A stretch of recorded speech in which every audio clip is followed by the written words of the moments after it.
So yan guys, magandang araw sa inyo lahat. Ayan, kung nakikita nyo, yan tayo dito. Ano ito? Hard drive docking station. So, umorder ako sa Shopee na, karating na ngayon. So ito yung plastic guys. So, buksan ko na siya. Ayan, kita nyo. This is my name. So, ngayon, ako dito. Ayan, ito yung address ko. So, dito ako sa console.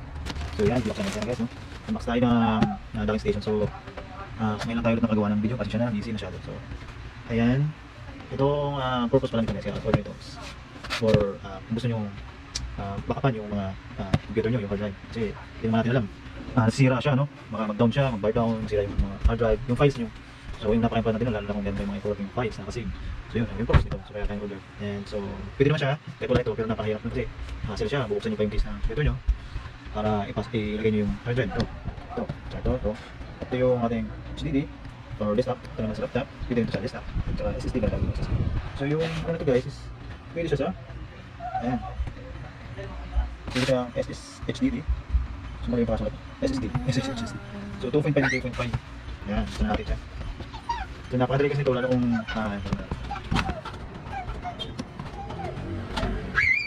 madali yung trabaho nyo. Hindi kayo mahihirapan masyado. Lalo kung magkakati kayo ng files. Hindi nyo kailangan ito yung computer nyo para ilagay itong hard drive. Kaya kailangan ka sita cable. So yan, meron sa power port. So ito yung USB 3.0 nya, kulay blue. And ito yung super fast iba yung dulo nya.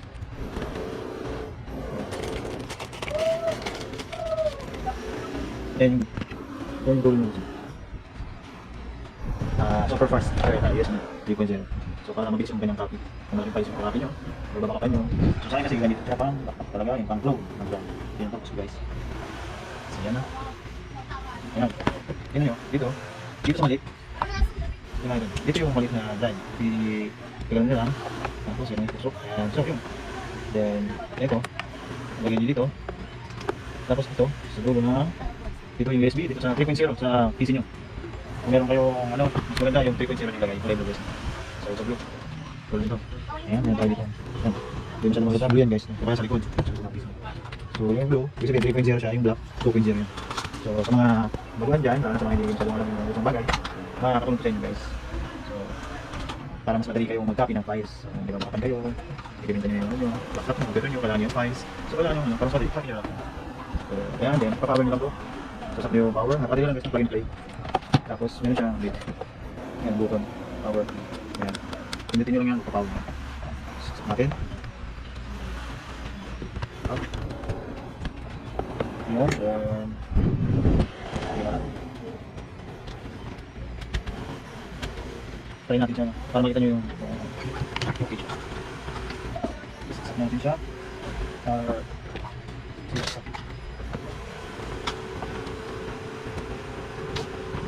Tapos lagyan natin siya dito sa ating sige, sarap na lang guys.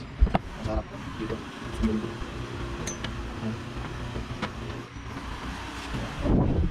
Sige, wala na. So yun lang muna. Para kami. Yan, then so wala pa siya. Nandito siya labas sa loob. Try natin siya. Lalabas siya dito guys. Nandito siya na on. Then try natin siyang power. Pindit natin doon. Ayun. Hindi lang siya bro. So first time. Ayan, i-blink. Blinking yung ilaw niya. So it means manya to. First. Tingnan natin. Minsan kasi hindi notify dito sa gilid. So try natin dito tingnan. Ayan, pumasok siya. Ito yung then sorry. So ito. Ito. Yung letter D. So ayan, wala pala itong laman guys. Walang laman yung drive na to. So napalat ko pala ito. So ito yun. Ayan, gumagana siya. And ayan, pagka yung isa naman ayan, one at a time lang siya guys, hindi siya pwede yung dalawa. Saan na siya. So ito naman yung try natin. Yung malaki.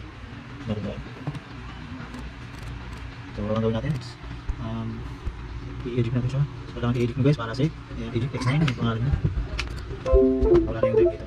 So ayan. Bumalik. Eject natin. Then power up natin siya. Ayan. After nun yung eject pala, so i-off nyo yung ito. Yung closure nyo mag-drive. Yung docking. Then pwede nyo siyang bumutin. Ayan naman yung HDD naman yung katry natin. So ito siya. Ayan, ganun pa ako. Dinalinis. So yan. Ganun lang guys, so may kapaswag doon. Yun, siguro. huwag yung masyadong lakasan.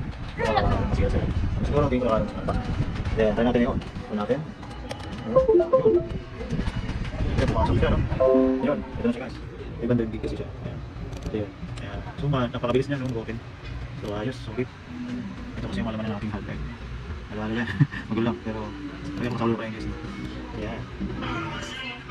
So, okay siya, no? Responsive yung basic siya. Dahang, loading, between. So, kasi guys, goods naman kay Orico. Orico brand. Okay. Okay. Thank you. Ayan, so Orico brand. Ayan, so guys, sa Shopee siya nabili mo. Ito siya. Lagay ko lang yung model niya sa pag-aaral or yung link sa baba na description para madali niyo siyang makita. No? So, makakatulong po sa inyo guys para sa kanila yung trabaho nyo, lalo na sa mga baguhan, mga IT, computer technician, lalo yung mga teacher natin dyan, at sino, mga basta mga ng computer, nakalambak ng inyong computer. So ito katangan nito, Orico, docking station. Ayan. So madali nyo na may transfer yung mga mga files nyo papunta dito sa akin ng hardware. So mayroong copy dito from here to here sa bago yung pang-backup nyo na drive. So matatransfer nyo na siya, hindi nyo kailangan buksan nyo inyong CPU or ano. Kasi kung gagamit lang kayo ng USB, mabagal to guys, no? Matagal. Kailangan nyo ng ganito. Lalo kapag mga malalaking files yung copy nyo, mga 20 gig, 50 gig, pataas, kailangan nyo ito.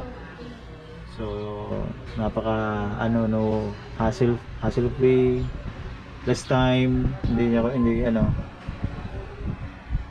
yung oras nyo save nyo pa, save time siya. So, yun lang guys, sana nakatulong tong video na to. Then hope to see you on my other video guys. Bye for now. God bless us all. Thank you.